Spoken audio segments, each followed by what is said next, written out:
একটা সময় free fire আমার জীবনের সবচাইতে প্রিয় জায়গা ছিল, কারণ সেখানে আমি পেয়েছিলাম ঝুমাকে।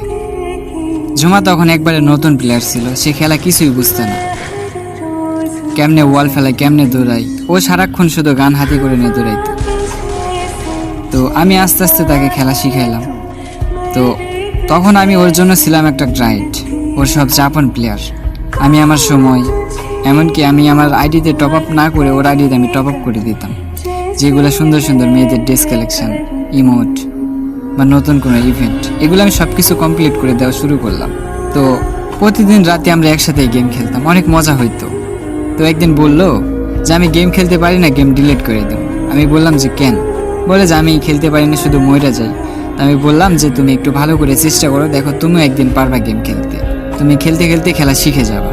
তো বলে আচ্ছা ঠিক আছে, আমি মনোযোগ দিয়ে চেষ্টা করবো। তো এইভাবে খেলা শিখতে শিখতেও ভালো একটা খেলা শিখে যায়, 5-6 মাস পার হয়ে যায়। তো এইভাবে যাওয়ার পর ও একদিন আমাকে বলল, ভাই আমি একটা ইউটিউব চ্যানেল খুলতে চাই, কি নাম দেওয়া যায়? আমি বললাম যে তোমার নাম যেহেতু ঝুমা, তাহলে তুমি দাও ঝুমা গেমিং। তো ঝুমা গেমিং দেও একটা ইউটিউব চ্যানেল খুলে। তো খোলা শেষ, তারপর আমাকে বলে যে আমি এখন কি রকম ভিডিও বানাবো। তো আমি বললাম তোমার ভয়েস তো অনেক সুন্দর আছে, তাহলে তুমি হচ্ছে বাংলা গানের সাথে তুমি হচ্ছে সুর মিলে মিলে ইচ্ছে মতো গান বলো। ও বলে যে আচ্ছা ঠিক আছে, আমি চেষ্টা করবো, আমি তোমাকে স্ক্রিন রেকর্ড করে দিচ্ছি, আসলে ভয়েসটা কেমন হয় এটা তুমি আমাকে জানাও। তো ও হচ্ছে একটা আমাকে স্ক্রিন রেকর্ড দেয়, গানের সাথে গান মিলিয়ে মিলিয়ে। তো ওই ভয়েসটা মোটামুটি ভালোই হয়েছিল। তো ওইটাকে আমি সুন্দর করে এডিট করে বলি যে তুমি এগুলো আপলোড করো।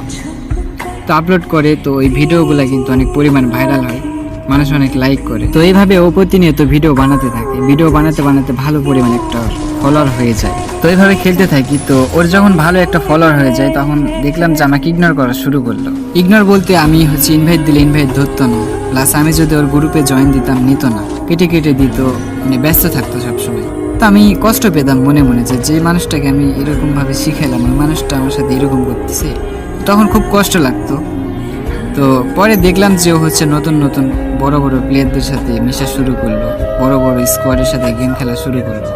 তো একদিন হঠাৎ দেখি ওর গেমের প্রোফাইলে পাশে আমার নামটা আর নেই, সে ডো পার্টনারটা কাইটা দিয়ে হচ্ছে আর একটা ছেলেকে ডো পার্টনার বলে, নাম ছিল তার ব্রোকিং। তো আমি হয়ে গেলাম তার কাছে অপরিচিত একটা মানুষ। তো আজ সে নবী ঝুমা বড় একজন স্ট্রিমার, তার নাম এখন অনেক ভাইরাল, তার নাম হচ্ছে এখন ঝুমা গেমিং। আর আমি এখনো সে আগের মতো সেই পুরনো ফোনটা নিয়ে লবিতে বসে থাকি। হয়তো সে একদিন আমাকে ইনভাইট পাঠাবে, কিন্তু ইনভাইট আর আসে না। তো শেষ কথা, একটা মেয়েকে শুধু গেম না স্বপ্ন দেখিয়েছিলাম, ও গেম খেলতে শিখে গেছে আর আমি ভুলে যাওয়ার নাম হয়ে গেছি। তো গল্পটা কেমন লাগছে অবশ্যই কিন্তু কমেন্ট বক্সে জানাইবা, আর ওই মানুষটাকে অবশ্যই